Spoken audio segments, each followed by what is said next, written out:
Yo, Joe! Hello everybody and welcome to another figure review.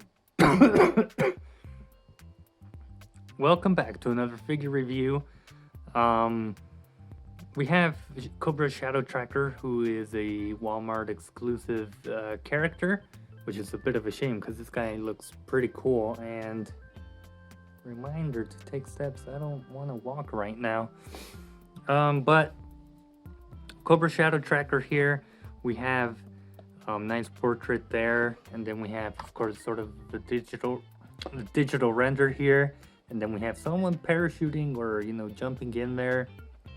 All the accessories there, a nice portrait there on the side at number 108 in the line, and then we have digital render, ability scale, zoom in shots of a few details, and then QR code classified at the top, as we all know. Yeah, and this guy comes with a lot of accessories, so let's quickly jump into that. And I think we have a lot of unique pieces, starting with this sort of back piece here. Nice texturing going throughout it, different sort of loops and stuff, so we'll figure that out, what each one of those are for. And then nothing here in the back, but yeah, some nice texturing going on with it, some nice arrows, and then we have a hole for another arrow, which does come separate here. Very cool, interesting arrow tip there. Some nice feathering texture there on the end. This should port in here, and it's gonna stand out a little bit. This has got a direct sort of entrance in there, but no, that's as far as it seems to go.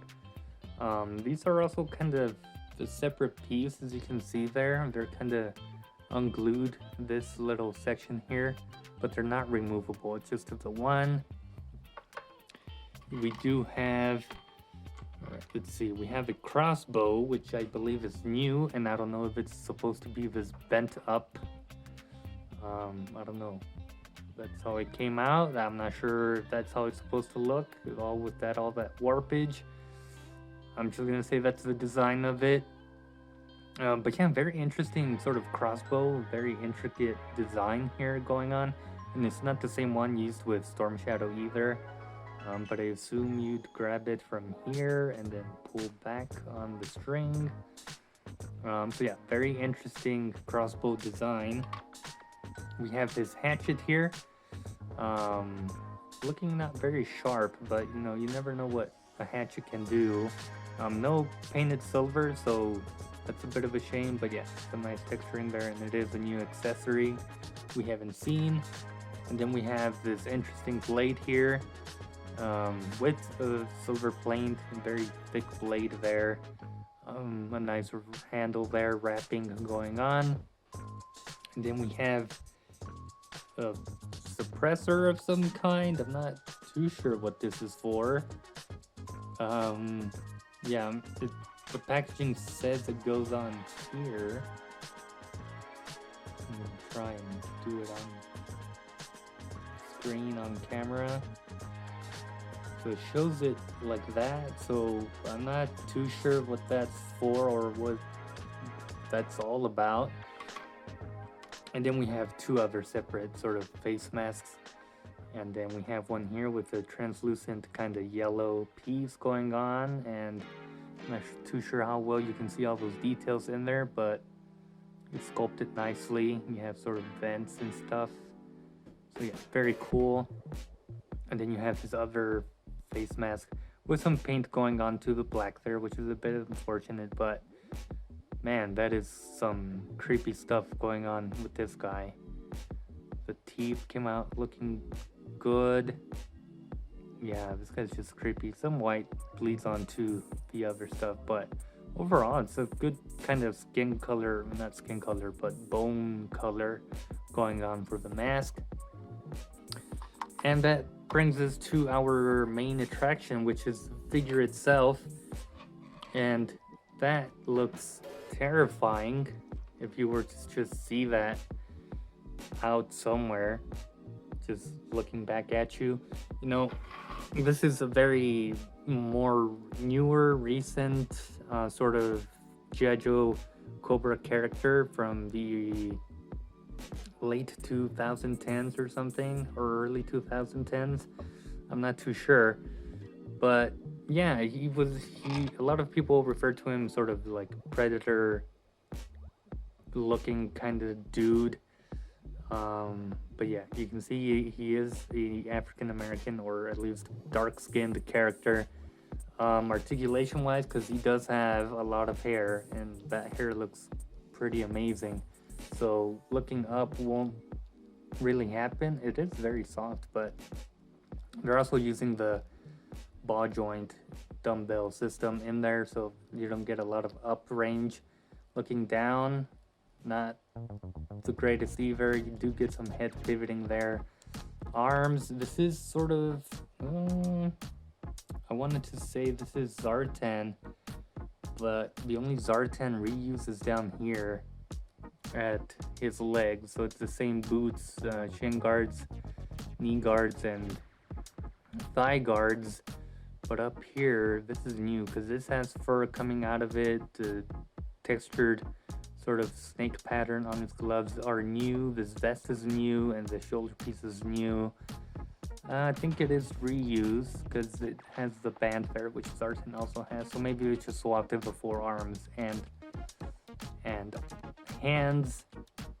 And I'm not sure why it's not focusing on the character. Maybe it's this sort of making it difficult. But yeah, there's a lot of crazy detail with this guy. I was on articulation before I got distracted, but that's not gonna go up as much. Yeah, you really gotta play with it, you know, as it is, you know, straight ahead. There you go. Now it's working. Put words in my mouth. So yeah, cool. This shoulder piece connects to the vest there. And as you can see, you just have to rotate it a little bit, get into that crack there, and it goes out. Bicep swivel. Double jointed arms. Very nice. Double jointed arms. No forearm swivel, which is a bit of a shame. Hinges up and down vertically.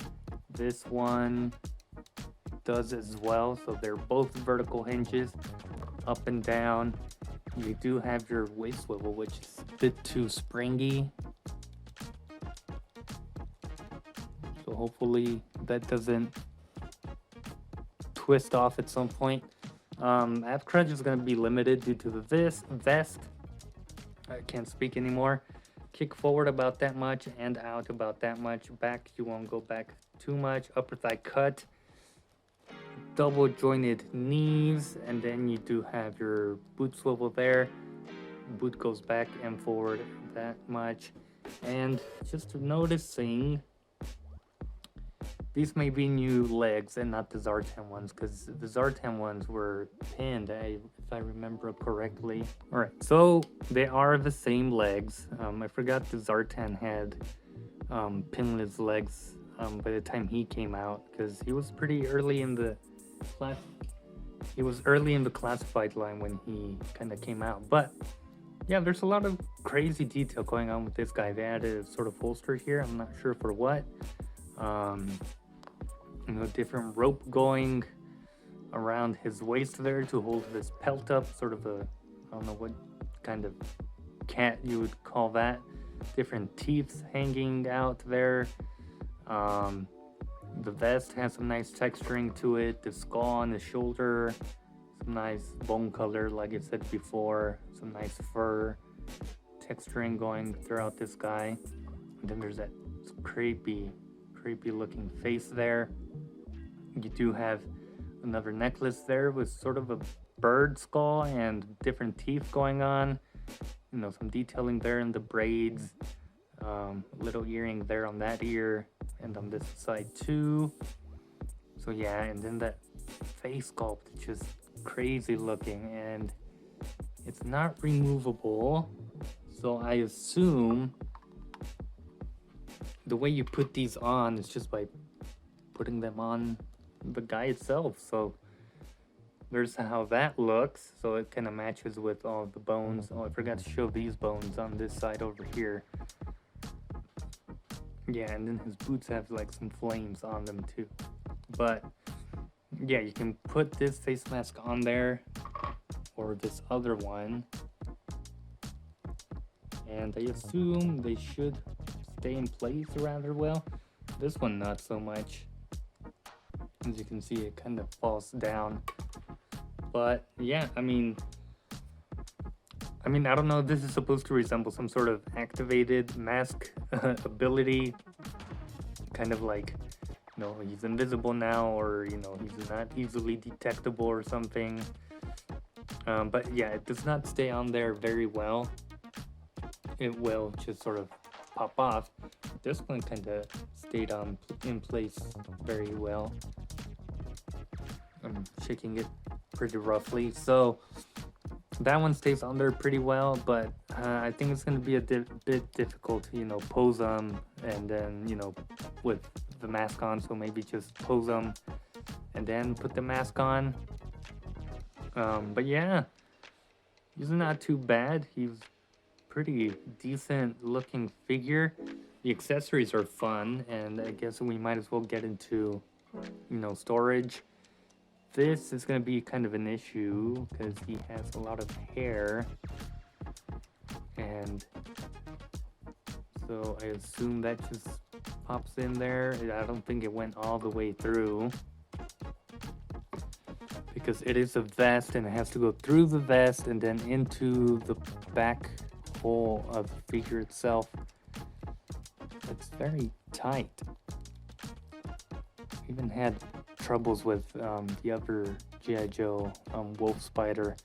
That's as far as it goes, so I'm not gonna push it anymore. And then you do have various clips and holsters, so I assume hatchet goes in here because it's kind of squared shaped, so I assume that goes there. And then we do have crossbow, which I assume just go anywhere. We also have his knife here, or kind of knife.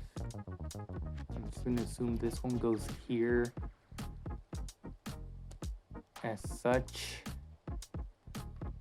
There you go. And then you have a different hole here for maybe his weird suppressor thing that just sort of attaches there.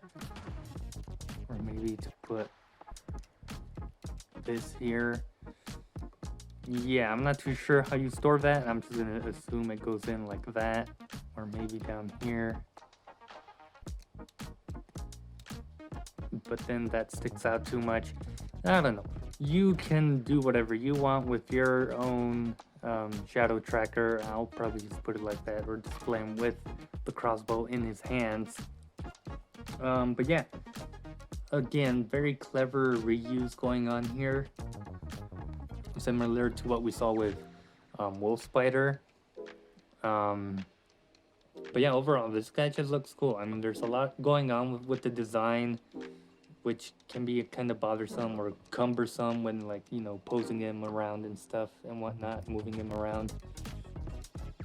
But, you know, articulation isn't too bad. It's not too limited. Maybe just the chest area would have been nice to get some more extra range out of that. But other than that, I'm pretty happy with this guy. He looks very terrifying in the face. But yeah, with that being said, I hope you guys enjoyed my review on this guy, and I'll see you guys in a future video.